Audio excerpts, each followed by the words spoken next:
A successful businessman was growing old, and he knew that it was time for him to choose somebody who was going to succeed him in his company. And instead of choosing one of his directors or maybe one of his children, he decided to do something different. He called all the young executives in his company together, and he said, "It's time for me to step down. I'm going to choose the next CEO, and I'll decide which one of you I'm going to choose."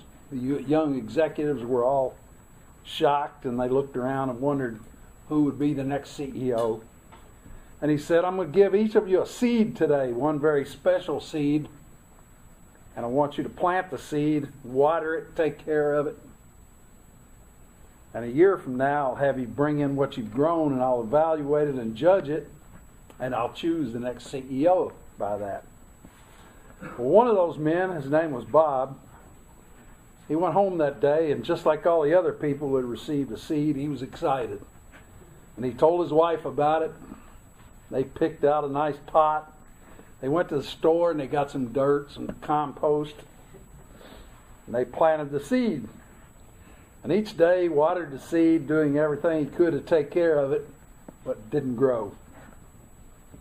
3 weeks went by, 4 weeks went by, 5 weeks went by, still nothing. By now the others in the office were talking about their plants that were growing, but Bob didn't have a plant. He felt like a failure.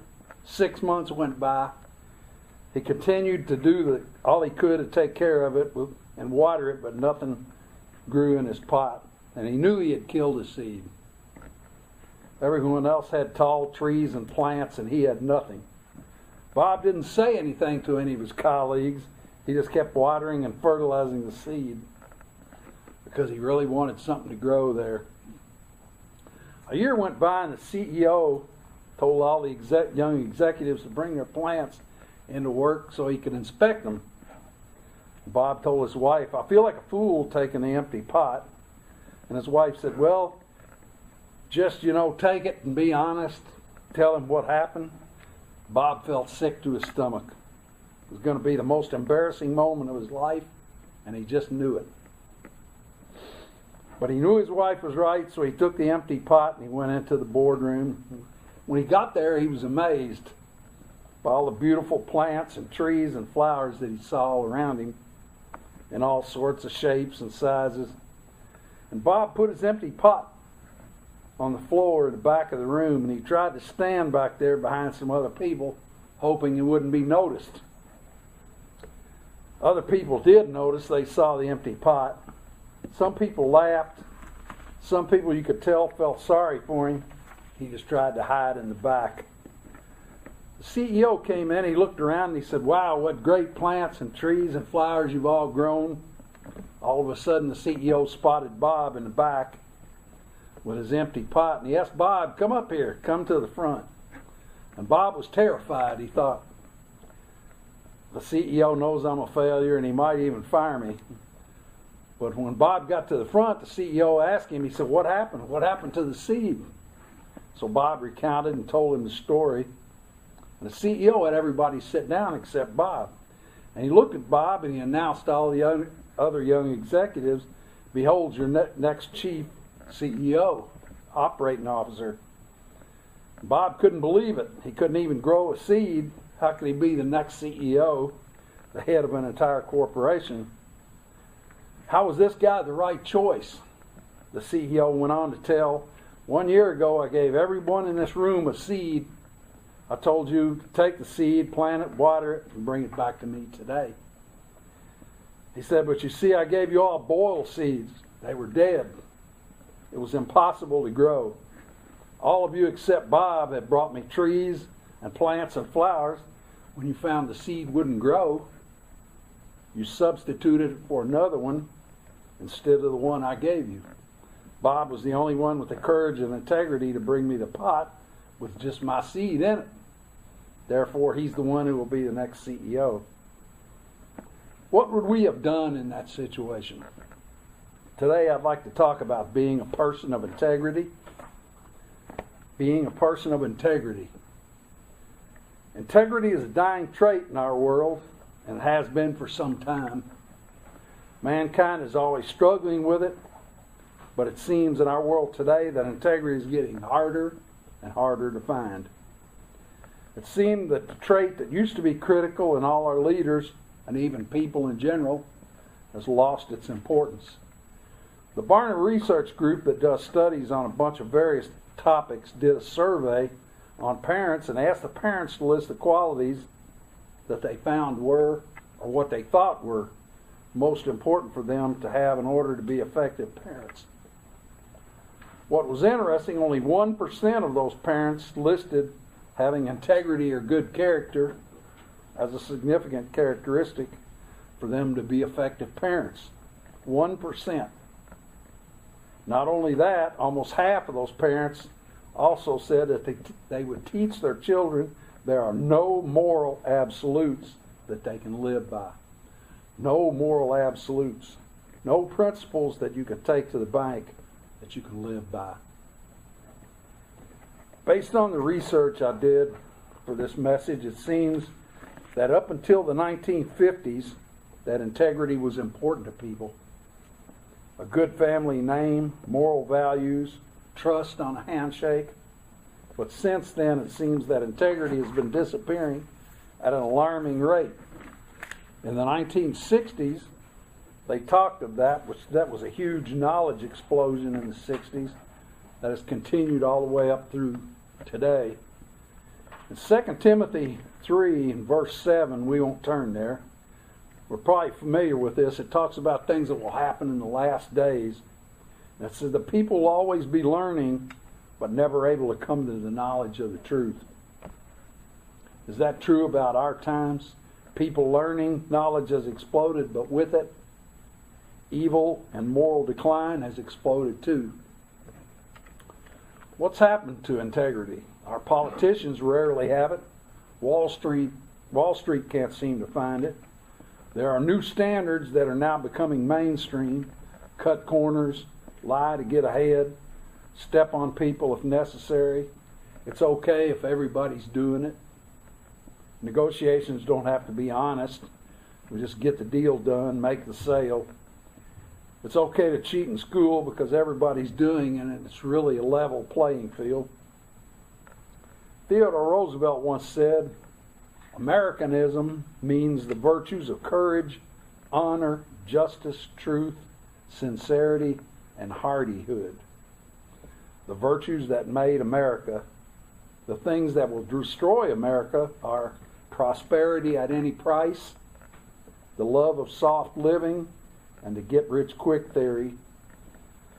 Doesn't that describe our America and probably our world? Integrity is vanishing. Do we have it? Would people describe you as a person of integrity? Today, we're going to use a simple definition today for integrity. It's always doing the right thing no matter what. Always doing the right thing no matter what. Even when nobody's looking, even when the choice isn't easy, even when there's consequences for the choice we're making, we always do the right thing no matter what. Our simple definition starts with always, and that's one aspect of integrity. You either have it or you don't.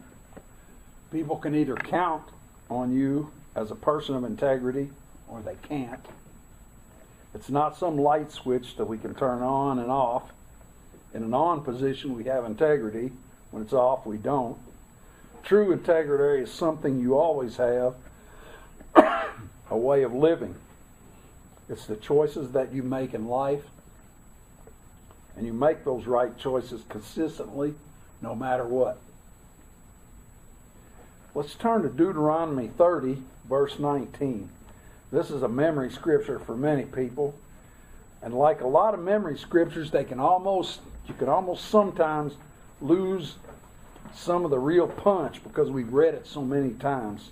But it's interesting what God tells us here in Deuteronomy 30, verse 19. And he says, I call heaven and earth as witnesses today against you that I have set before you choices, life and death, blessing and cursing. Therefore choose life, that you and your descendants may live. God made men and women to have free will, to be able to make choices, good choices and bad choices. And it started a long time ago with the choice between two trees. The choices between a way of life and a way of choices that produce pain and difficulty and death. And thankfully, we aren't left to guess which of those choices are good and which ones are bad.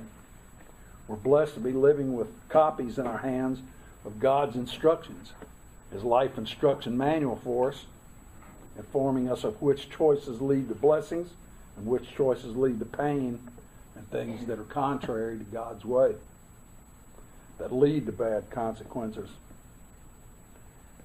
In Galatians chapter 6, verse 7, and I'll read it, God promises through His inspired word, He says, "Do not be deceived, God is not mocked.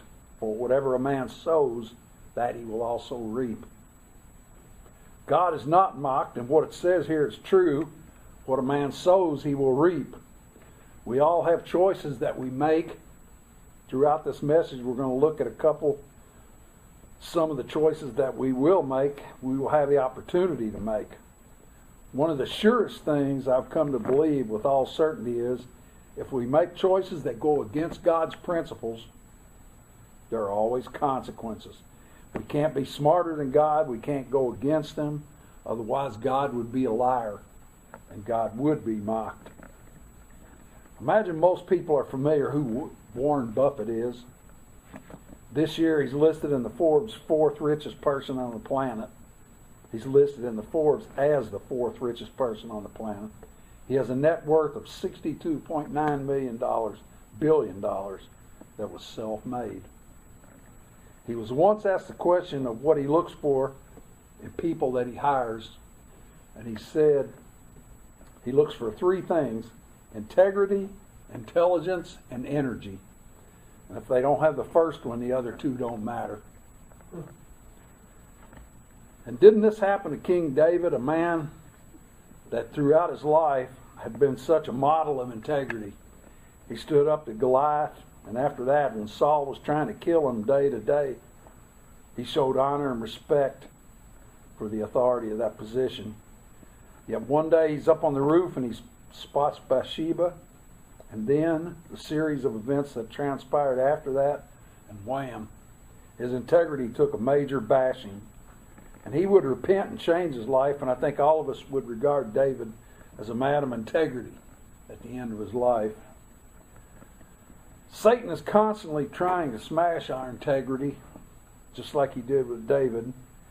And as these last days approach, Satan is methodically attacking our moral values and godly principles, undermining their importance and the need for them in our lives. Now, the world we live in will afford us many opportunities to put our integrity to the real test. To be successful, we must constantly be focused on protecting our integrity. There are many areas that can trip us up, and one of the greatest and most often that will present itself in front of us is the love of money. Let's turn to Acts chapter 5. Previously, at the end of Acts 4, we see many Christians have begun in the New Testament. The early church had begun to sell off their possessions, their properties, their homes, and give monies to the apostles so that all the followers could be taken care of. And then in the next chapter, Acts 5, starting in the first verse, we're told of a husband and wife. You probably know where I'm going with this. The names of Ananias and Sapphira. They're known for the quality of their integrity, or perhaps the lack thereof. And we're going to pick up the story here in verse 1. But a certain man named Ananias and Sapphira, his wife, sold a possession, which turned out to be land, and he kept back part of the proceeds. His wife, also being aware of it, brought a certain part and laid it at the apostles' feet. But Peter said, Ananias, why has Satan filled your heart to lie to the Holy Spirit and keep back part of the price of the land for yourself? While it remained, was it not your own? And after it was sold, was it not in your own control? Peter's saying you had choices here. It was your own. No one made you do this. You could have kept it for yourself. Why you have conceived this thing in your heart, you have not lied to men but to God. He dies and the men carry him out. He dropped dead. In verse 7, now it was about 3 hours later, his wife came in not knowing what had happened, and Peter answered her, "Tell me whether you sold the land for so much." She said, "Yes, for so much." Then Peter said to her, "How is it that you have agreed together to test the Spirit of the Lord? Look, the feet of those who have buried your husband are at the door, and they will carry you out." Then immediately she fell down at his feet and breathed her last. They had choices. Satan put before them one that is commonly difficult, which was the love of money. They obviously didn't want to give all the money away, but there was also a status and image that they desired. They wanted to be considered generous. Their integrity was tested. They could have been honest. They could have been people of integrity, but they weren't. This dishonesty over money and a desire to look generous isn't unique to Ananias and Sapphira. Another one of the Barna Research Group studies, they did a study and they found that American adults who said they had given 10% or more of their income to churches and related ministries in the past year. So they got that group of people and they did an examination of their finances. And they found that 2/3 of all the people were lying about their generosity. They didn't give 10%. 2/3 of the people weren't giving what they said they were to the churches. Tithing is a matter of integrity, and God clearly shows that it's His money, and He considers robbing Him if it's kept back. We see that in Malachi chapter 3, verse 8. Does our integrity have a price tag? Can our integrity be bought? What would you be willing to do for $1 million? Would you compromise your integrity? Would you steal? Would you lie for $1 million? What about just a small white lie? What if it was $10 million? Does your integrity have a price? In a book called The Day America Told the Truth, the authors were James Patterson and Peter Kim. It reveals some shocking statistics on how far people in this country are willing to go for money. People were guaranteed anonymity, and they were asked, what would you be willing to do for $10 million? Simple question. What would you be willing to do for $10 million? And they gave them choices. 1 in 4 people, 25%, said they would abandon their entire family. 23% said they would become prostitutes for a week or more. That's almost 1 in 4. 16% would leave their spouses. And I guess in this world that's not too surprising. 10% would withhold testimony and let a murderer go free. That's 1 in 10. And the last one was the one I thought was the most disturbing. 7% said they would kill a stranger. That's almost 1 in 10. And that's the world that's developing around us today. All these shocking statistics aside, for us today, a much bigger question is, what's our integrity worth? What does our integrity, and does our integrity have a price tag? In Proverbs chapter 28, verse 6, it tells us, better is the poor who walks in his integrity than one perverse in his ways, though he be rich. Better is the poor who walks in his integrity.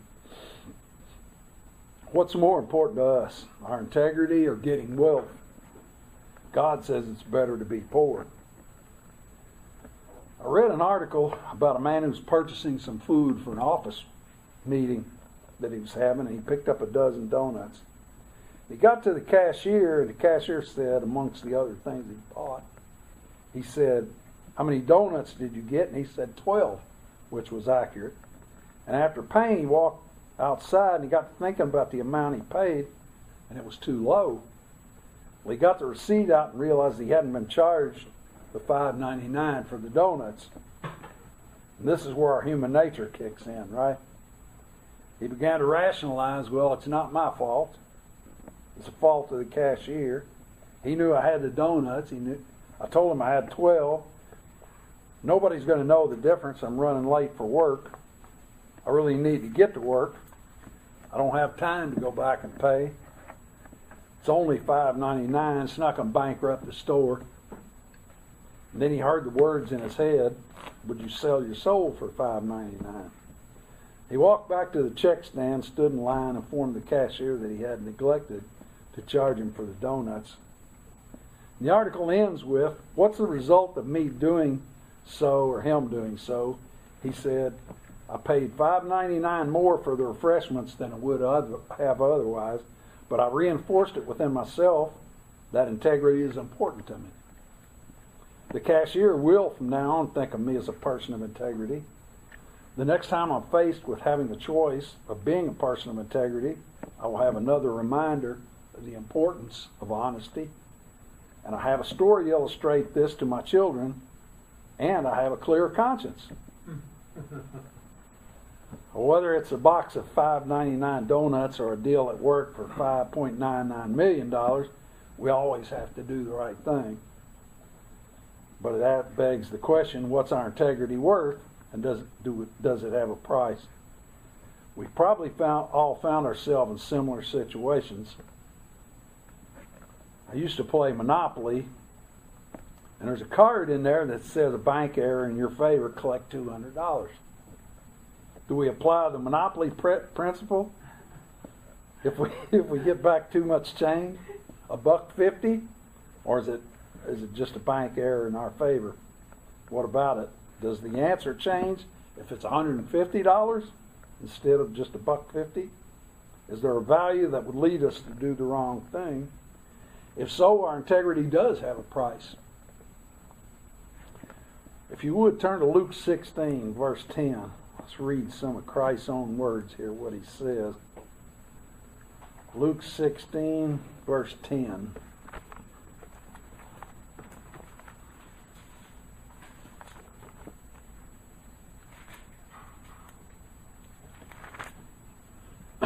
He who is faithful in what is least is faithful also in much, and he who is unjust in what is least is unjust also in much. Like we said before, integrity is not a light switch. It can't be turned off and on. You either have it or you don't. If we have it, you always have it, regardless of whether it's a small matter or a large matter, regardless of whether it's a box of $5.99 donuts, or again, a $5.99 million deal. Verse 11, "Therefore, if you have not been faithful in the unrighteous mammon, money, who will commit to your trust the true riches?" Verse 13, "No servant can serve two masters, for either he will hate the one and love the other, or else he will be loyal to the one and despise the other. You cannot serve God and mammon." Is money our desire? Is that our idol? Is that what we serve? Or is God our master? Is God in his ways, is that what we serve? What if the love of money comes in the form of our job? What would we be willing to lose our job over? What if you were told to cook the books, which financial analysts are saying is happening more and more as the pressures from Wall Street to keep stock prices increasing is becoming more and more intense? You can't just keep a flat line. You got to always be growing stock prices. They're saying more and more the books are being cooked. What if you're told you had to lie to a client, work on the Sabbath? Our integrity is always being tested. What about non-mammon things? Would we be willing to compromise our integrity to impress friends or half friends? Or do we always do the right thing no matter what? Our integrity can be tested in materialistic things, in opportunities for advancement, in relationships with the opposite sex, either before or after marriage, having a good time at the expense of right decisions. Let's turn and look at some examples in the Bible from Daniel. If you would go to Daniel, we'll start in Daniel 3. The book of Daniel has many wonderful, inspiring examples of what true, uncompromising integrity really looks like. We've all read this so many times that we know it, but Daniel 3, verse 15. Here's a common story about Shadrach, Meshach, and Abednego. And they have been commanded to bow down to an idol and break God's commandments. Did their integrity have a price? Daniel chapter 3, verse 15. And again, it's a common story, but let's look at it from the standpoint of integrity. Now, if you already at the time, you hear the sound of the horn, flute, harp, lyre, and psaltery, in symphony with all kinds of music, and you fall down and worship the image which I have made, good. But if you do not worship, you shall be cast immediately into the midst of a burning fiery furnace. And who is the God who will deliver you from my hands? Shadrach, Meshach, and Abednego answered and said to the king, O Nebuchadnezzar, we have no right to answer you in this matter. If that is the case, our God whom we serve is able to deliver us from the burning fiery furnace, and he will deliver us from your hand, O king. I love that. But if not, let it be known to you, O king, that we do not serve your gods, nor will we worship the golden image which you have set up. This, of course, makes the king angry, and are thrown into a furnace that's heated many times over, but the fire has no effect on them. Not even their clothes smell like smoke, and they live. And they proved that their integrity did not have a price tag, even if it cost them their physical life. And their integrity made a huge impact on the king himself. Let's turn over a few pages to Daniel 6, verse 9. We're going to see another one of these amazing examples. Daniel 6, verse 9. This is kind of a children's story about Daniel in the lion's den. The king had been conned into signing a new law that whoever would petition any god or man for 30 days, except for the king himself, would be cast into a den of lions. Daniel chapter 6, verse 9. Therefore King Darius signed the written decree, and when Daniel knew that the writing was signed, he went home. Now notice, when he knew that the writing was signed, he went home, and in his upper room, with his windows open toward Jerusalem, he knelt down 3 times that day and prayed and gave thanks before his God, as was his custom since early days. The law was signed. Daniel did exactly what he's always done, and somehow he didn't rationalize and somehow try to convince himself that it's okay not to pray for the next 30 days and stay close to God. No, he opened his windows and he prayed as he always did. He put his life on the line for his integrity, and he was thrown into the lion's den. But God protected him, like he did Shadrach, Meshach, and Abednego.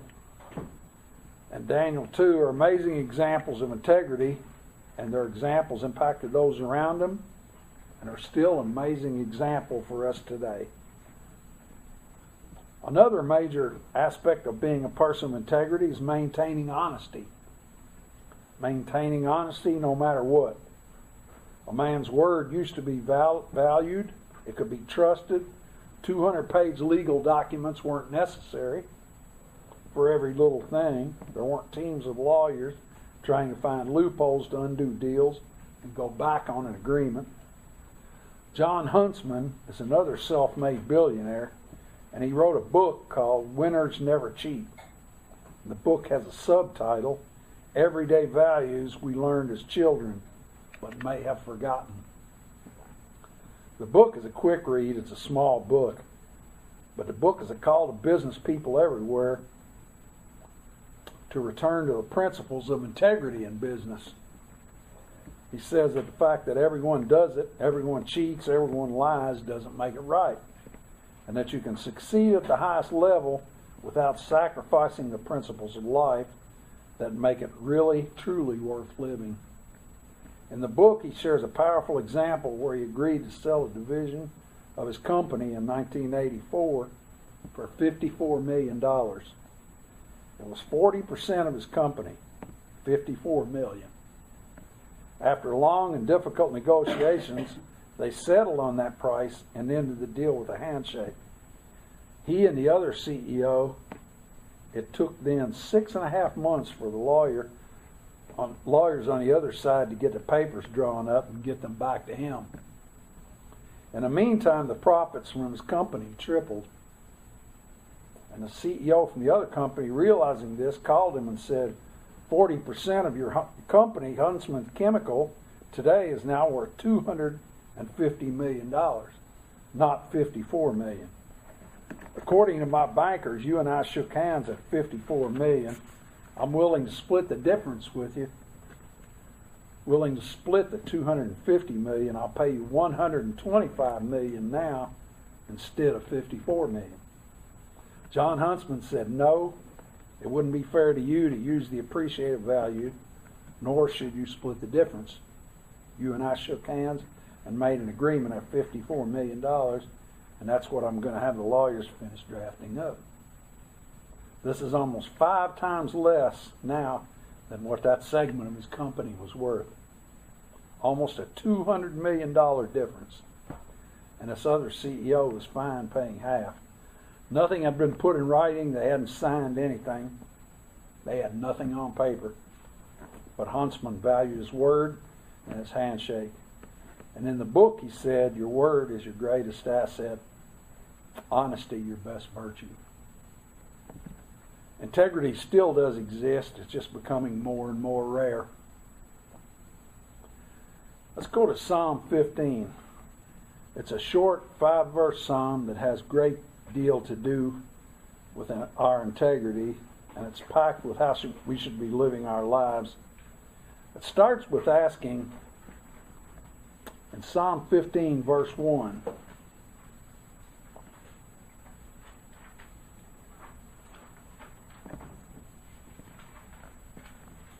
Psalm 15, verse 1.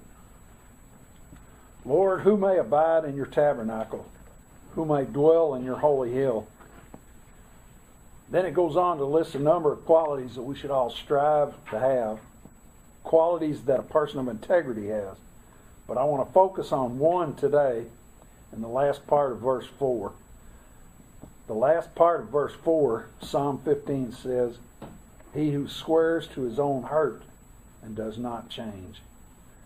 We won't go there, but in Matthew 5, verse 37, Christ said that we shouldn't even swear. Our no should be no, and our yes, yes. Often in life, leaders will often choose to go to the same people. People they typically use, not because they're unwilling to go and use someone else, but so often because people don't keep their word. When he finds somebody they can truly count on, they tend to use that person over and over again. Because some people, even though they say, yeah, I'll do such and such, they either call back or at the last minute don't call at all, and they drop the ball. And this is a key part of integrity. God just says that whether we say yes or no, that we should keep our word. And it says even to our own hurt, even when it causes us difficulty. That's when many people go back on their word, when they're put out, when something isn't really going well for them to keep it, or they'll be negatively impacted in some way. But God says that when we do something, whether it's big or small, we do it no matter what, even if it hurts. In our definition of integrity, we said, always do what is right no matter what. No matter what. Do we have that kind of integrity? We must always tell the truth regardless of the consequences, regardless of what's at stake. I find that basically there are three things we need to do to have integrity. Number one, define right and wrong. We must know what we believe before we can always live by those values no matter what. These core values are values that no matter the consequences, no matter what those may be, we'll always live by them and we won't compromise. We'll always live by them, we won't compromise. We get our absolute core values from one place, from God's Word, our Bible. We have to know it, we need to search it, and study it, and only then will we know the principles like Daniel and Shadrach and Meshach and Abednego applied and are willing to lay their lives down for, that we will not compromise from or stray from. So number one, we have to define what's right or wrong. Number two, analyze every choice. As we read in Deuteronomy at the beginning, God has given us free will. And we have the choices between good and evil that we must make every day. Our integrity is consistently being tested, and therefore we must take each and every opportunity seriously.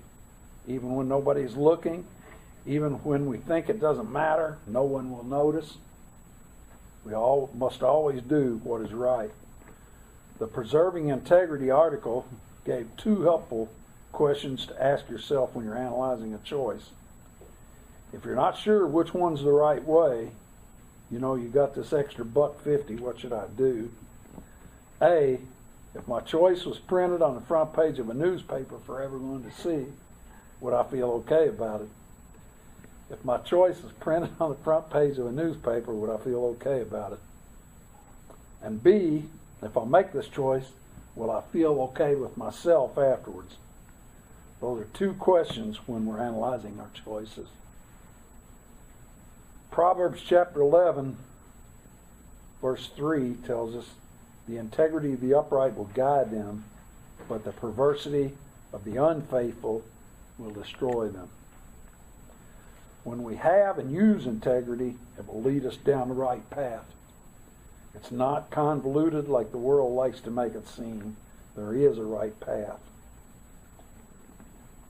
And another memory scripture is Matthew 7, verse 14, and I'll read it. Narrow is the gate and difficult is the way which leads to life, and there are few who find it. There are few who are willing to live this lifestyle. The choices aren't always easy, but there is a path. And the third thing is act on what you have discerned, even at personal cost. Act on what you have discerned, even at personal cost. Once you've evaluated and analyzed your choices, you must do the right thing, even if it comes at a cost, even if it's unpopular. Right is right no matter what. If you've made a mistake, own up to it, take responsibility, and do what it takes to make it right. Choose to stand out, to go against the grain in this world around us.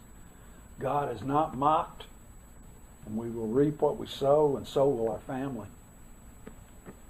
There are blessings to our children and their children based on our integrity, possible financial and other physical blessings, but certainly blessings from having a strong right example to follow, and that will produce blessings for them and their own individual lives, and so on. We read at the beginning to choose life, not just so that we can live, so that both you and your descendants may live. Our choices and our integrity isn't just about us. It affects our family and others. In Proverbs chapter 9, verse 9, he says, "He who walks with integrity walks securely, but he who perverts his ways will become known." When we always do what is right, no matter what, we don't have to worry about the direction our life is headed in. Our path is steady and secure. We don't have to remember what we said yesterday or watch our back due to some shady deal that we made. But if we walk in a crooked path, we will surely fall, because God is not mocked. We could read many more examples. The Psalms are full of promises from God to take care of those that have integrity. The Bible is full of other examples from Job and Ruth. But it's also full of people who lacked integrity. And we have to ask ourselves, which will we be?